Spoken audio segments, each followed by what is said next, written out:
XFM Express Balita. Express Balita. Nagsubo og maayo ang tibuok maasim sa Sarangani Province tungod sa doble nga trahedya nga nitayog niaging Abril 18 alas 5 sa buntag kundiin pulos patay ang mga batan-on nga biktima og suspect sa hit and run incident.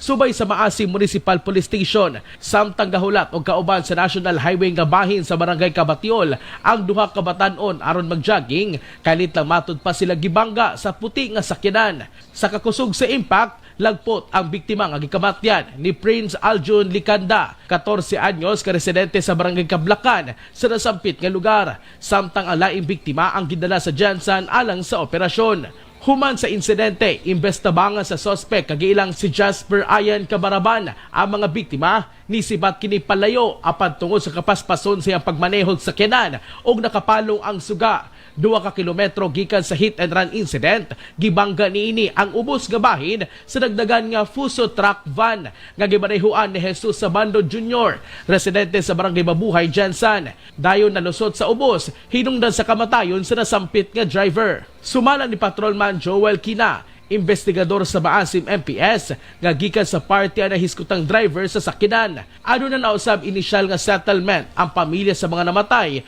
samtang alaing bata nga gihit and run ang nanginahanglan og dugang pinansyal alang sa ikagasto sa pagpaopera. Ang driver sa Fuso truck van, temporaryong anaan sa kustodiya sa Maasim MPS.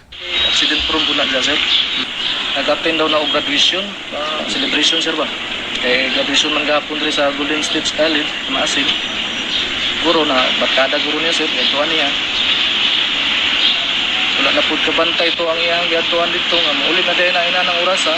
Mga katropa, ayaw gayon tuguting nga wala sa kondisyon ang kaugalingon o galing mo biyahe. Kinahanglan tinaw ang imong pananaw aron malikay sa mga susamang disgrasya. Mag-Vision X Plus na adlaw-adlaw. Alang sa nakiusang Pilipino para sa Pilipinas, kini si katropang Philip Olegario, XFM News. XFM Report.